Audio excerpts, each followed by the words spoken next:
Hello and welcome to NYMTC'S Program Finance and Administration Committee, or PFAC meeting. I'm Ian Francis, representative of New York State Department of Transportation, and today acting chair of PFAC. This meeting is being held virtually as a webinar as provided in Governor Cuomo's executive order. This webinar is being recorded and will be posted on NYMTC's website within the next 2 weeks. The audience lines will remain muted throughout the meeting. The chat pod is being monitored by NYMTC staff. Any comments that are typed into the chat pod that are relevant to transportation and planning will be reviewed and included in the meeting synopsis. During the public participation section of the agenda, registered participants will be unmuted individually. At this time, I will begin with the roll call. When I announce your agency, I'm asking each representative to state your name and whom you're representing. New York City DOT. Yogesh Sangvi, New York City DOT. I am representing Commissioner Henry Gutman. Thank you. New York City Department of City Planning. Good morning, Ian. Jack Schmidt here, representing City Planning Chair and Director Marisa Lago. Thank you. MTA. Stephanie Delisle, representing MTA Chairman Pat Foy. Thank you. Nassau County. Sean Sally, representing Nassau County Executive Laura Curran. Thank you. Suffolk County. Chris Chatterton, representing County Executive Steve Ballone. Rockland County. Pat Gurdon, representing Rockland County Exec Ed Day. Thank you. Putnam County. Sandra Fusco, representing Mary Ellen Odell, Putnam County Executive. Thank you. Westchester County. Naomi Klein, representing County Executive George Latimer. Thank you. FTA. Hi, Dan Moser, representing FTA Region 2 Regional Administrator Steve Goodman. Thank you. Federal Highway Administration. Gautam Mani, representing New York Division Administrator Rick Markey. New Jersey Transit. Thank you.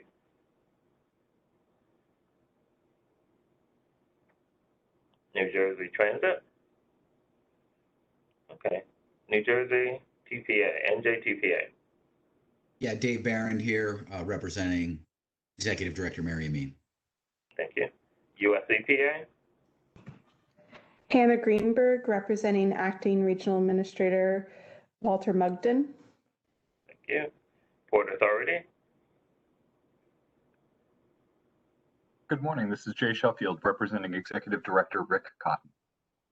Thank you, Jay. And New York State DEC. New York State DEC. All right. Thank you. Thank you. By my count and under operating procedures, we have a quorum for today's meeting. We will now be given a presentation on NYMTC's Transportation Conformity Determination by Fola Aiden of NYMTC staff. Please unmute Fola's microphone. Good morning and welcome to the PFAC meeting. This is Transportation Conformity Determination for the fiscal year 2020 to 2024 TIP and Plan 2045 as amended on March 18, 2021. My name is Afolabi Ayedo from Conformity Unit. Transportation Conformity, a requirement of the Clean Air Act of 1990, which set national clean air standards, required for eligibility for federal transportation funding in non-attainment areas, that is, areas not meeting the clean air standard. Connects air quality planning with transportation planning. Focuses on mobile source emission from cars, trucks, motorcycles, and transit. Next. What does transportation conformity determination involve? Forecast mobile source emission for a regional transportation plan and for transportation improvement program, TIP. Compare mobile source emissions forecast to emission budget set in the state implementation plan, SIP, for air quality. Establish that emission budget will not be exceeded.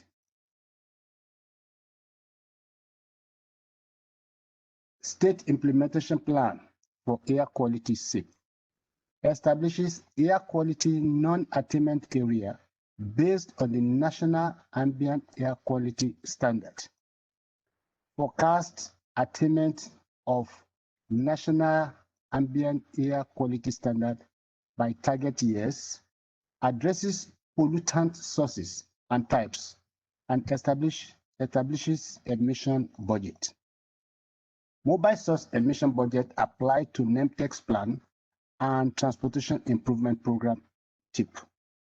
Pollutants to be addressed: ground level ozone, carbon monoxide, and particulate matter.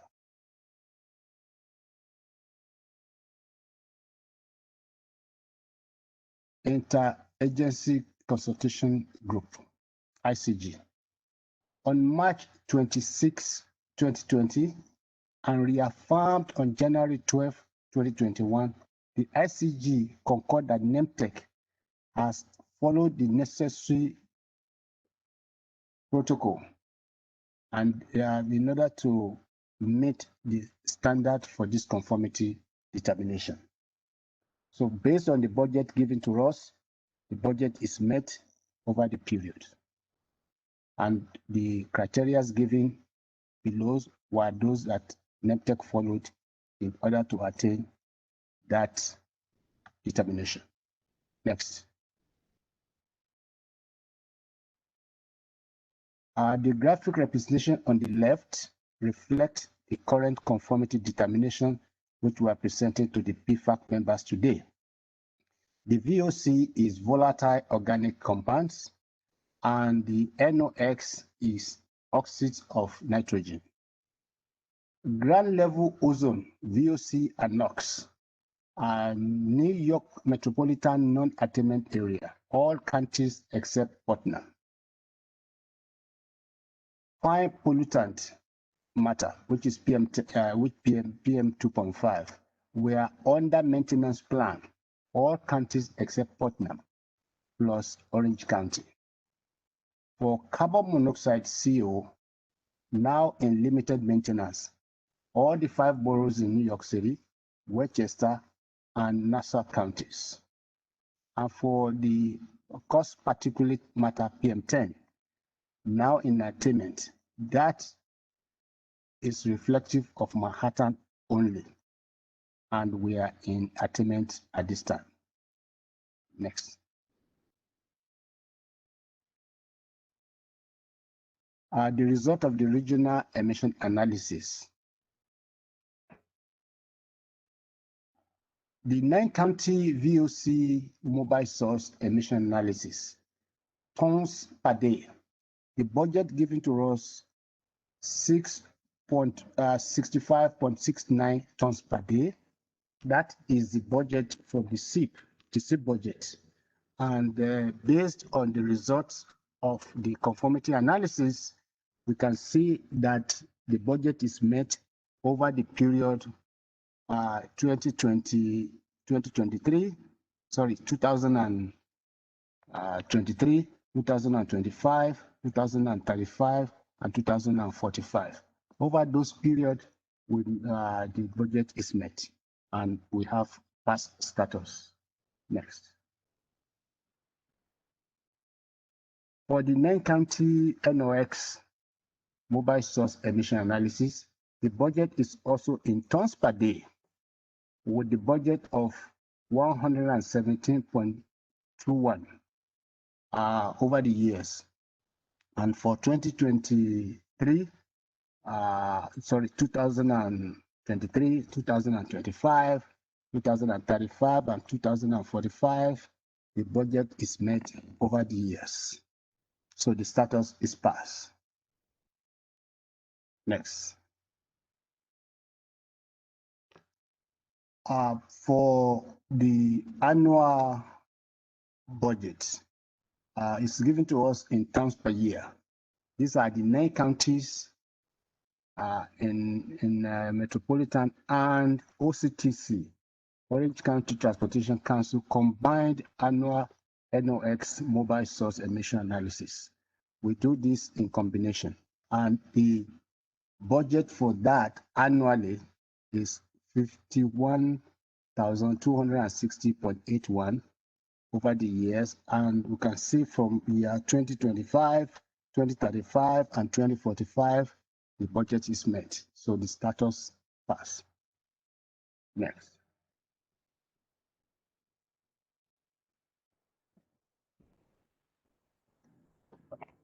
Oh, there's one omission. There's one omission. Annual 2.5. Can you go back, please? One step back again.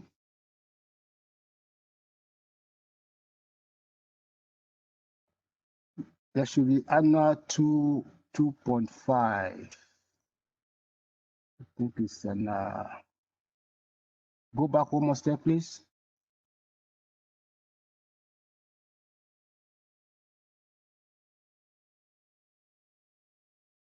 One more step back. Just explain the slide, Ola. Okay. Okay. For the annual PM particulate matter 2.5 is also joined annually. The budget is an annual budget for both 9 counties in New York and OCTC combined. And we also had that. And for 2035, 2025, and 2045, we met that budget as well, so we pass. So that's the total. We are presenting that to the PFAC today for adoption. Thank you, Fola. Do any of the members have questions for Fola?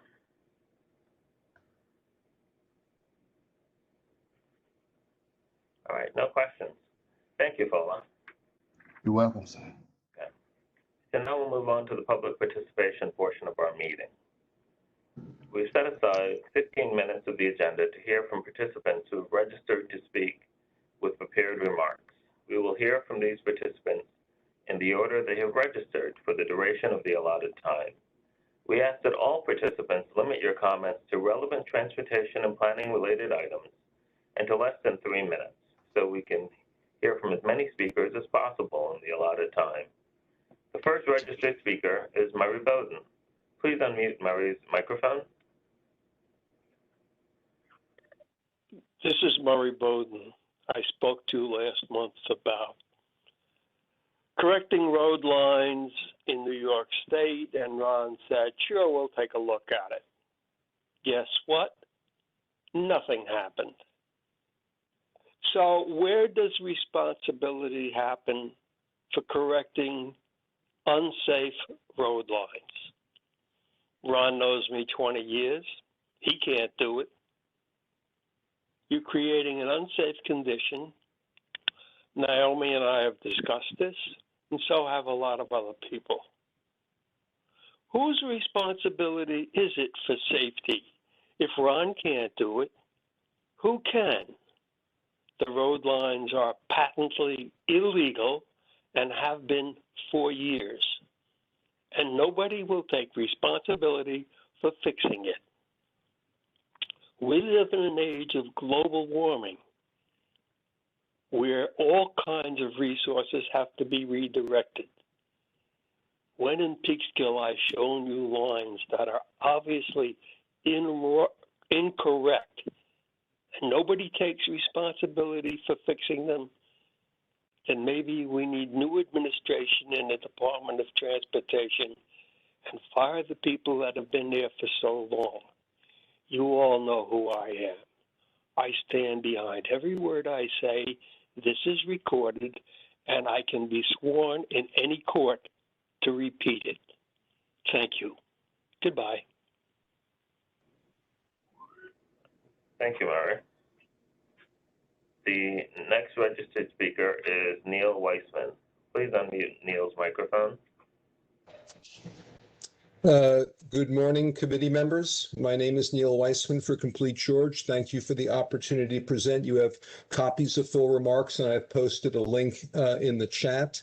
On March 1st, the Port Authority briefed Manhattan Community Board 12 on its program to restore the George, particularly its plans for the North Path. Some takeaways. The path will open in spring 22 and remain the sole means of bike ped travel through spring 26. The Port Authority will rip out and restore the paths to 6 foot 9 inches. However, wedges will be added before and after the towers to allow cyclists to maintain speed through the tunnels. The North Path will now feature AASHTO compliant access ramps with an alcove to view the Palisades and a gathering area at the entrance. While these amenities appear attractive, they're incompatible with a facility whose peak use regularly exceeds 600 users per hour. Cyclists will descend through the gathering area to exit and accelerate to ascend. Compare this to the current arrangement, which feeds cyclists directly onto the roads.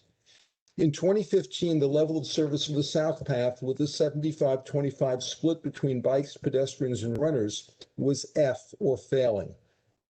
The projected grade for the North Path 7 years later will be even worse. For reference, federal highways characterize E-service as reached functional capacity, may enjoy strong community support, but many will avoid peak periods. F copy adds user conflict should be expected, and as we all know, user conflicts means crashes. And yes, this understates the risk. Federal highway calculations do not account for the high volumes of recreational cyclists, race teams, or now e-bikes that will be regularly going across. And this is not speculative. Between 2010 and 2016, the Port Authority reported 39 cycling-related crashes on or near the George. Rather than widen the paths to national standards, the Port Authority's strategy will accelerate the decline in service by inducing more pedestrians to use it. Another takeaway from the briefing was when the South Path reopens in 26, the PA will permit pedestrians to use either sides. Before, the PA was adamant that the North Path would be reserved exclusively for cyclists. New York City houses 800,000 cyclists. Its bike grid has grown to 1,300 miles. Bike share to 20 million trips. Last year alone, bike traffic across East River bridges grew 30%, and this will only accelerate. My question is, will the Port Authority preemptively pull the plug on bi-state bike travel, or will it wait for the first fatality? Thank you for listening. Thank you, Neil. Andrea, are there any other registered speakers? No, they're not. All right, thank you. Now we'll begin the action items on the agenda. All material related to these action items has been posted on NYMTC's website at www.nymtic.org. The first action item is to accept the February 11th, 2021 meeting synopsis. I'm requesting all voting members to announce your name and the agency you represent when you make a motion or second a motion. May I have a motion to accept the February 11th, 2021 meeting synopsis? Motion, Sean Sally, Nassau County. Thank you, Sean. Is there a second? Second, Sandra Fusco, Putnam County. Thank you, Sandra. Okay.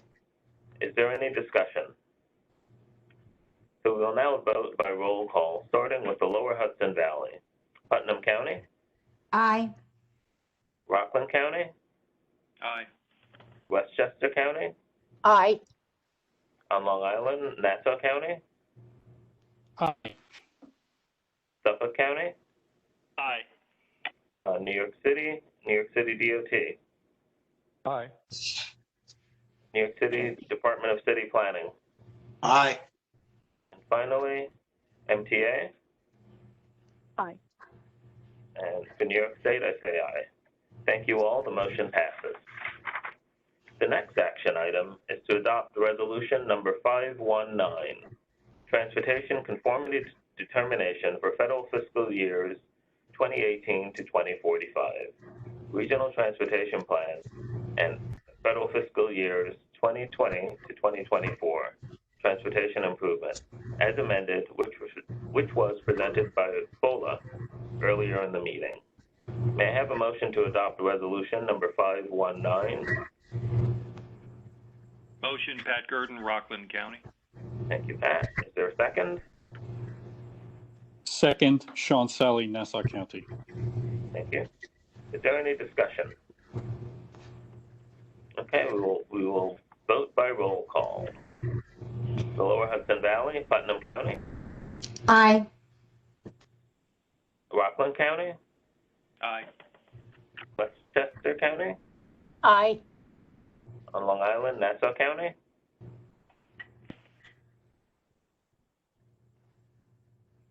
we'll come back to Nassau County, Suffolk County, Aye.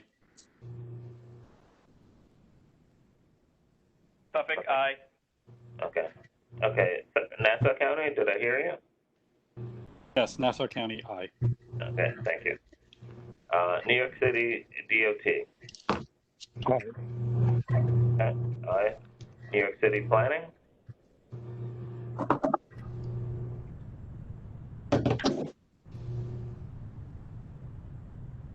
New York City Planning. Aye. Okay, thank you, Pat. Finally, MTA. Aye. And an aye for New York State DOT. Thank you, and the motion passes. So the next action item is to adopt resolution number 520, amendments to the federal fiscal years 2018 to 2045 Regional Transportation Plan to revise the Nassau Hub Transit Initiative. I'll ask Sean Sally to talk about this resolution. Please unmute Sean's microphone. Thank you, Ian. Sean Sally, Nassau County. Resolution 520 is an amendment to the 2018-2045 RTP to revise the Nassau Hub Transit Initiative in the nature of the schedule and cost. The Nassau Hub Transit Initiative was initiated over a decade ago to advance and enhance transit accessibility to the Nassau Hub region. Central Nassau County, centered on the Coliseum site and surrounding land uses. The project, as currently described in the RTP, is being refined to reflect a full local preferred alternative that would connect the Coliseum site and hub environs to the mainline Long Island Railroad branch, as well as the Hempstead Village Intermodal Center for a cost of roughly $400 million to be completed in 2035. That is a full bus rapid transit service. The initial operating system that was envisioned to support the first phase of the LPA would be a bus rapid transit alignment between the Hempstead Intermodal Center and the Coliseum site, terminating at the site of the Roosevelt Field Regional Mall. That IOS would be completed in 2027 for an approximate cost of $95 million. That cost would be split among federal and local sources. The IOS is also being further phased. The first phase of which is underway. Design is nearly complete. The county is using local funds, local capital funds, to support the phase one, which would be a limited bus rapid transit service between the Hempstead Intermodal Center and the Coliseum site, terminating at the Roosevelt Field Mall. The idea is to phase in transit to be commensurate with the with the level and density of development at the Coliseum site and surrounding areas. So again, this is an amendment in the nature of a schedule and budget update. So thank you very much for your consideration. Thank you, Sean. Okay. May I have a motion to adopt resolution number 520, amendment to the federal fiscal years 2018 to 2045 regional transportation plan to revise the NASA Hub Transit Initiative?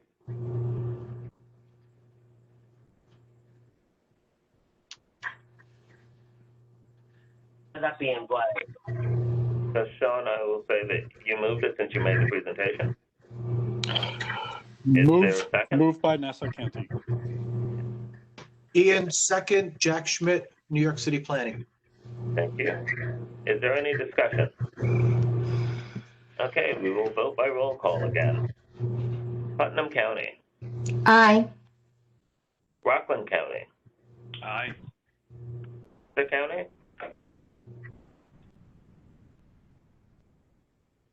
Westchester. We'll come back to you.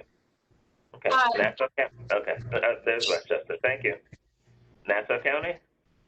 Aye. Suffolk County. Aye. New York City DOT. Aye. New York City Planning. Aye. Okay. Finally, MTA. Aye. And I will say aye for New York State DOT. Thank you. The motion passes. So we have resolution number 521, appending the federal fiscal years 2020 to 2024 Transportation Improvement Program with the Eastern Federal Lands Highway Division federal fiscal years 2021 to 2024 Transportation Improvement Program. I will now ask David Ritz to talk about this resolution. Please unmute David's line. Good morning, members. I'd like to introduce for your consideration Resolution 521, appending the federal fiscal years 2020-2024 Transportation Improvement Program with the Eastern Federal Lands Highway Division federal fiscal years 2021-24 TIP.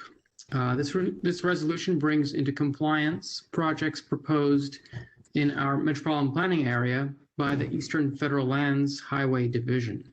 With your unanimous consent, an excerpt of their attached tip will be appended to our transportation improvement program. Thank you. Thank you, David.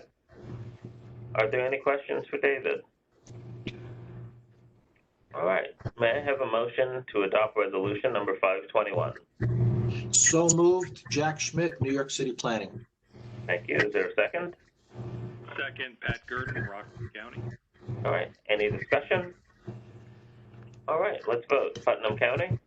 Aye. Rockland County. Aye. Westchester County. Aye. Nassau County. Aye. Suffolk County. Aye.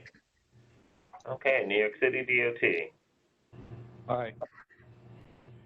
New York City Planning. Aye. MTA. Aye. That's an aye for New York State DOT.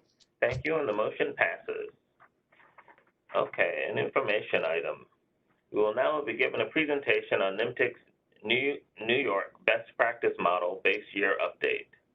I will now ask that microphones for Lynn Thies and Tom Rossi to be unmuted. Lynn, you may proceed.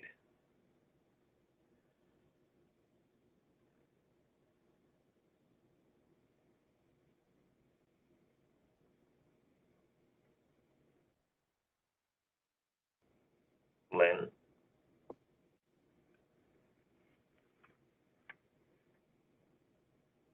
While we wait for Lynn, I'll confirm the next PFAC meeting. The next PFAC meeting has been scheduled for Thursday, June 17th, 2021. Details of this meeting will be made available 2 weeks prior to the meeting. Now, Lynn, if you're ready, you can proceed with the best practice model update. Thanks. Hey, Lynn, you can speak now. Okay. Thanks very much and welcome everyone. We're very honored to have Tom Rossi with us here today. Tom is a principal of Cambridge Systematics with nearly 40 years of experience in travel demand modeling and transportation planning. He has developed and applied travel demand models in over 60 locations and has managed the development of the recently adopted New York Best Practice Model 2012 and is managing the current update to 2019. He has also led the development of activity-based travel models in several other regions, including Baltimore, Denver, Miami, Houston, the Twin Cities, Maryland, and Colorado. He's been an expert advisor to federal agencies and MPOs in the development of travel demand models and survey data collection efforts. For nearly 30 years, he has continuously been working with the U.S. Department of Transportation to conduct research and develop and teach training courses in travel demand modeling. He is a past chairman of the Transportation Research Board's Transportation Demand Forecasting Committee. And without further ado, I'll turn it over to Tom. Well, thank you, Lynn, and thank you all for inviting me to present here. It's been my privilege to work with Lynn and the other NYMTC's staff in developing the New York Best Practice Model, which has, as Lynn noted, has been recently adopted. And so I will give you a summary of that model and some of the features. Next slide, please. So what I'm going to present today is what an activity-based model is and why it's useful. And the New York Best Practice Model is an activity-based model, an overview of that model, some of the improvements that we made to the model in the recent update, the validation process of the new model, how the model is being used and can be used, and how we're going to move forward with, as was mentioned, there'll be further updates that are ongoing as we update the model. So just some of you are familiar, I'm sure, with travel demand models, but I'll just summarize that what a model is an analytical tool to provide information to planners that's needed for various analyses. It's a means to quantitatively estimate the effects of transportation planning policy or investment decisions or external factors like demographic growth or trends in changes in transportation, the impact of those things on transportation demand. What a model is it's not a crystal ball. It does not predict the future. So numbers that come out of the model for a forecast year are not meant to be taken as exact predictions of what's going to happen, and it's not the way to get an answer on a planning decision. It provides information that should help decision makers, but it's not the answer in itself. Next slide. So what a model does is it takes a set of available input data, which is mainly demographics information, socioeconomic information, and transportation system information or networks, converts it to a set of output data which is needed for planning analyses, traffic volumes, transit ridership, numbers of trips by both motorized and active transportation modes. To do that conversion, it uses a set of mathematical formulations which use parameters to perform those conversions. And we're not going to get into the technical details of all of that, but as you might imagine, modeling a complex region like the New York metropolitan area requires a lot of heavy math. Next slide.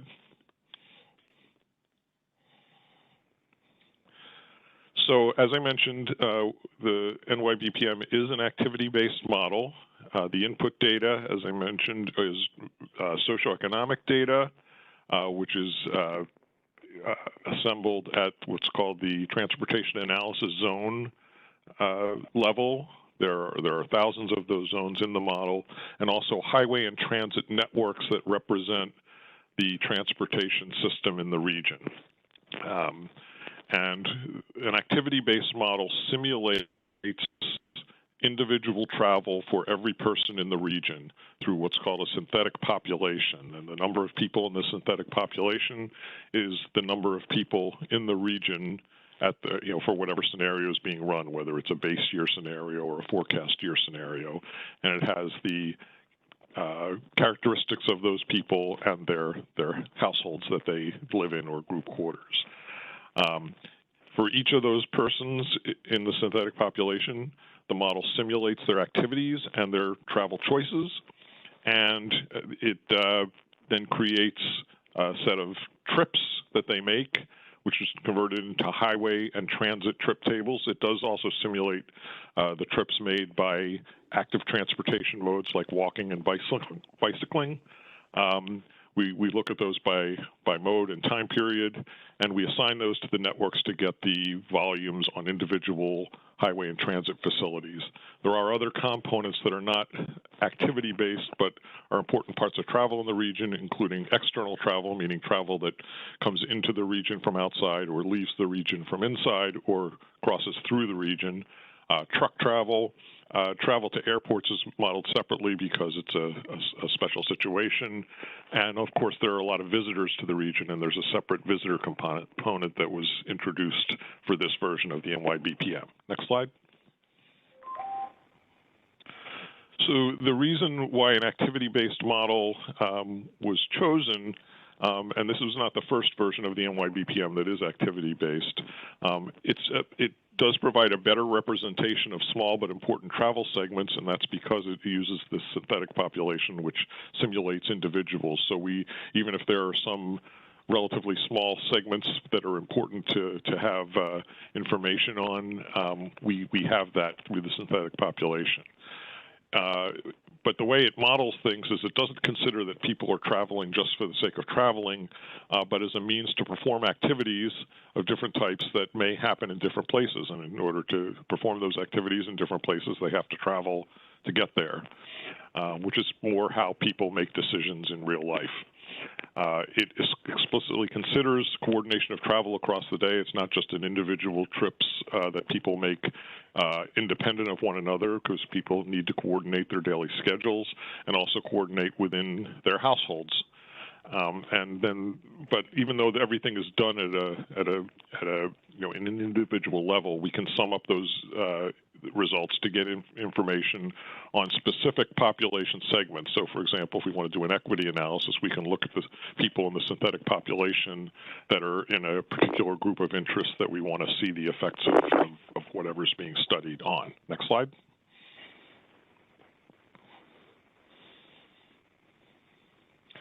As I mentioned, this is not the first activity-based model. The NYMTC region was one of the first to develop an activity-based model. It's been going on over 20 years now. And in that time, nearly every other large metropolitan area in the country has an activity-based model now, or they're in the process of developing one. There are a couple of exceptions, but it's become the state of the practice for large urban areas in this country. As you've heard, the title of the model is the New York Best Practice Model, and as I mentioned, the activity-based approach allows for better analysis of various things, including some things that have become very important in recent years, such as emerging demographics changes, whether it's people moving into or out of the city, changes in mobility, and changes in technology that's certainly been affecting travel recently. Next slide. So the model covers portions of 3 states, New York, New Jersey, and Connecticut. Most of the travel shed for commuters to New York City, but also a lot of the travel is commuting between different parts of the region that it does not involve the city itself. There are 28 counties total in the model. I mentioned zones. There are over 5,000 of them, and the zones were set in this version to align within New Jersey with the New Jersey TPA's model. The total population of this region in the base year of the model is 22 million approximately, and those people make almost 60 million trips per day. Next slide.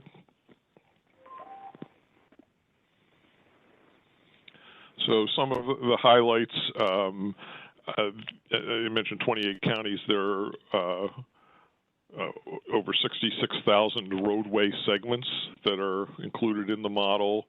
All major highway and transit modes are included. So on the highway side, we look at people who are carpooling as well as driving alone, taxis. We look at on the transit side, the subway and L, commuter rail, ferries, buses, of course, both local bus service and more express bus service, the light rail where it exists. So all of those modes are included. And the way that we develop this model, meaning you may remember that I said we get parameters to use in the mathematical functions. We used surveys like NYMTC's Regional Household Travel Survey and Regional Establishment Survey that have been conducted in recent years. The model was validated to a base year, but it also it's used for several forecast years, including forecast years that were used in the conformity analysis that Fola presented earlier. It predicts travel demand for 9 different purposes. The assignment is done for 4 time periods for 7 modes. And all of the codable projects in the Regional Transportation Plan and the TIP, which you just adopted amendments to, are coded into the model's networks as build scenarios. Next slide.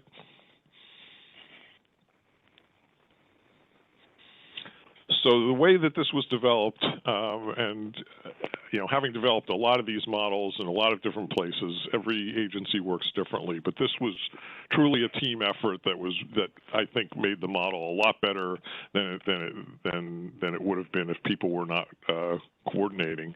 NYMTC staff was directly involved, and their on-site contractors were directly involved throughout the process. We were meeting every week with them. We went through everything with them.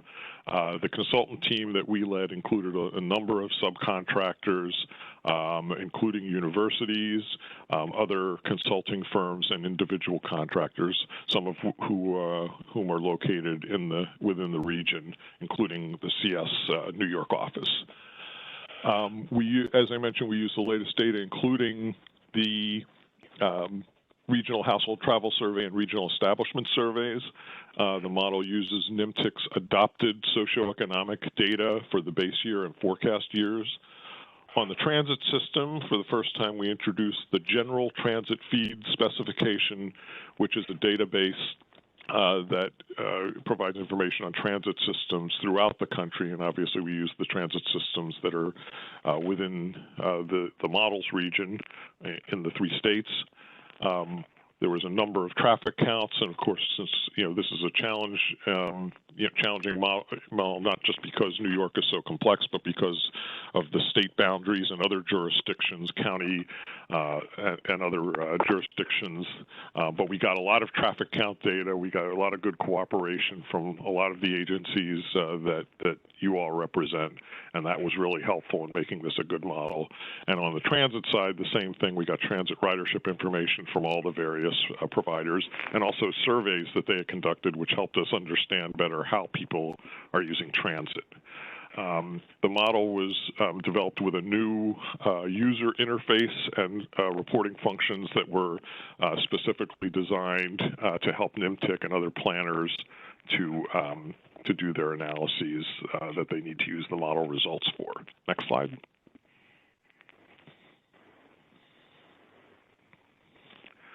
So when we started this, some of the improvement goals, as I mentioned, there was a previous activity-based model version, previous version of the NYBPM.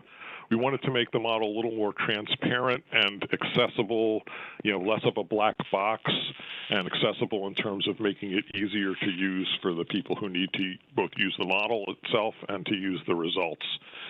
We updated the procedures used in the model to use the most modern research into travel behavior, and to take advantage of the knowledge of NYMTC staff and partner agencies. There was a steering committee that included agencies throughout the region, so we would meet with them regularly and also provide key deliverables and get comments on the drafts from them and respond to those. And often they resulted in changes that we made to improve the model. We did improve the representation of the highway and transit networks through some newly available data, including the general transportation feed specification. We paid a lot of attention to the validation of the model using a systematic approach that was comprehensive for the whole model. We looked at some of the areas where there were issues previously with validation of previous model versions and tried to focus on some of those issues to improve them. And as I mentioned, we have improved reporting features. We feel that these goals were achieved and that the model does represent travel well in the region. Next slide. As I mentioned, it's not so much of a black box anymore. Obviously, there's still a lot of heavy math going on, but the code itself is open source, other than the proprietary modeling software that all models use. In this case, it's called TransCAD. So TransCAD itself is not open source, but all of the scripts that we wrote to run things in TransCAD are owned by NYMTC or open source. The model results are now stored in databases for easy access, and I mentioned there's customized reporting that was developed. Next slide. I mentioned we updated the modeling procedures based on modern research, and they were tested in previous settings, some of them in Los Angeles, which of course is the next largest metro area in the country. But they had to be specifically adapted and revised for the New York region because there is no other place like New York that we can just say we can transfer something exactly. So some of the things that worked well in Los Angeles don't work well in New York, and some of those, of course, have to do with non-auto modes. So we had to revise the procedures to be able to take advantage of, take advantage of new research into those areas. And we did make optimal use of the latest local survey data, the household and establishment surveys I mentioned, as well as transit surveys, both for model estimation, getting the parameters, and validation, checking to make sure the model has good results. Next slide. In terms of updating the data, we did get a lot of information on traffic counts, as I mentioned. We did not, we didn't want to use synthesized traffic counts. We wanted to use actual traffic counts that were taken wherever possible. A lot of counts were added, especially in New Jersey and Connecticut, where there wasn't as much count data before, and we improved that. We were able to improve the validation reporting using these data sources. Next slide.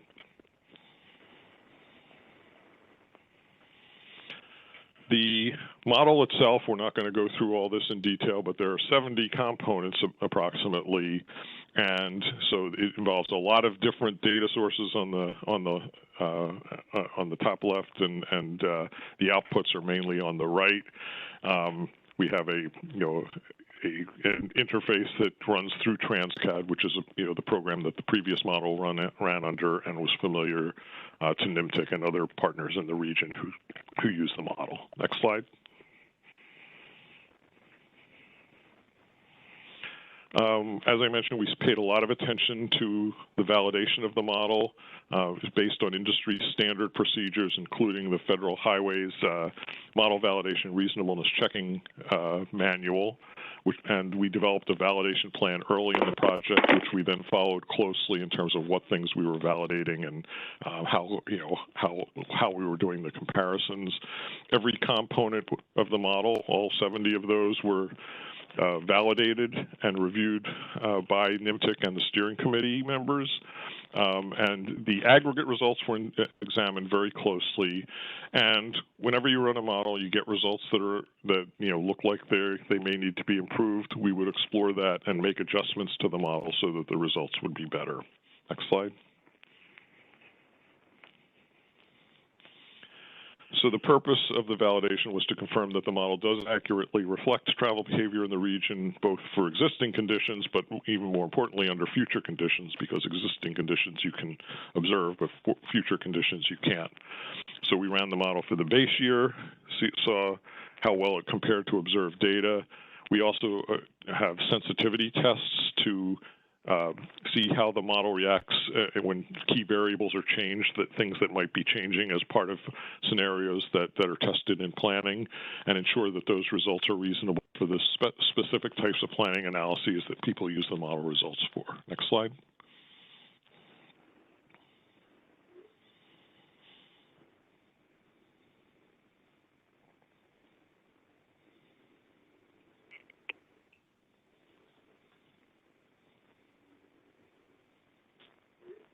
Next slide, please. So this is just a very quick summary. I'm not going to go through all the numbers here. We would compare some of the aggregate results to the observed data. Oops, we went. Can you go back, please? I think there's sometimes a lag in the advancing. You could go back one slide. Thank you. So you can see that, oh, no, now it went back 2 slides. We can go forward 1 slide from, it should say aggregate results at the top. The bottom line is that we looked at the aggregate results, compared them to observed data, and to see how things were going. As you can see, overall vehicle miles traveled in the region on links where we had traffic counts were within about 0.5%. If you look at individual segments, of course, there's smaller numbers, so the percentage differences are higher. But generally, we met targets, and those targets come from published sources. You can see some of the differences in terms of the screen lines, and also on the transit side, how we would compare the model results to observed riders. Next slide. So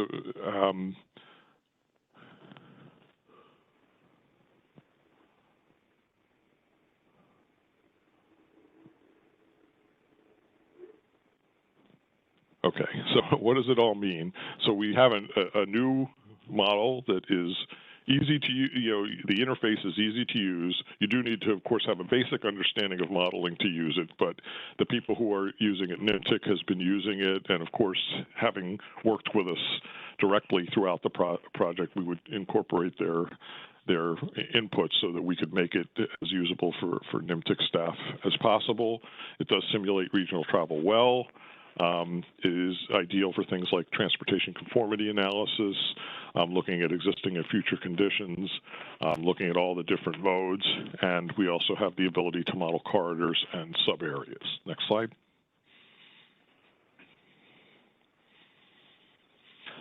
So this is just a diagram showing how the model is used in the metropolitan transportation planning process.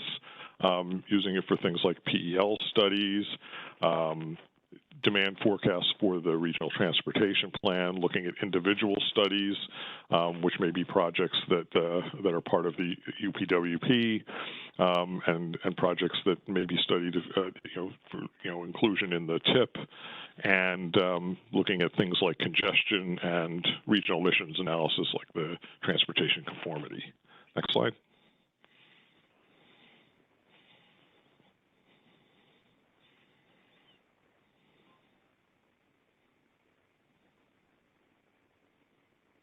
Okay, so moving forward, since we have a model that's operational and ready to use, it is available for download. NYMTC has posted it. Training has been conducted for NYMTC staff and other agencies in the region. Some of the documentation is still being wrapped up, but the user guide is in existence. We're fine-tuning that a little bit. And as I mentioned, there is an update which will actually update the model to a 2019 base year, which is really the most recent base year we can use in terms of having good data, which will build on the foundation of the existing model. It isn't going to change the structure of the model as the model I just described did from the previous model, but it will include some improvements on things that we know we can, that are probably the things that really need the most improvement. And we're taking advantage of lessons that we learned from the model development, what worked well, eliminating any complexity that isn't adding value, and considering input from the model users as they're using the current model. And we're paying close attention to the observed data, getting obviously updated observed data to represent 2019, and working with agency partners through a model advisory committee to assemble the needed data. That concludes my presentation. I want to thank you again for inviting me to present. Thank you, Tom. Are there any questions from the members?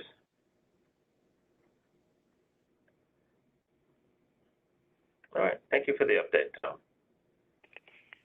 All right, as a reminder, the next PFAC meeting is scheduled for Thursday, June 17th, 2021. Details of this meeting will be made available 2 weeks prior to the meeting. To conclude today's meeting, I'm asking for a motion to adjourn the meeting. Naomi Klein, Westchester County, so moved. Thank you, Naomi. Is there a second? Second, Jack Schmidt, New York City Planning. Thank you, Jack. Does anyone object to the motion? Hearing none, this meeting is adjourned. Thank you, everyone, and stay safe and well. Thank you. Okay. Thanks, Ian. You too. Thanks. Thank you. Have a great day. Thank you.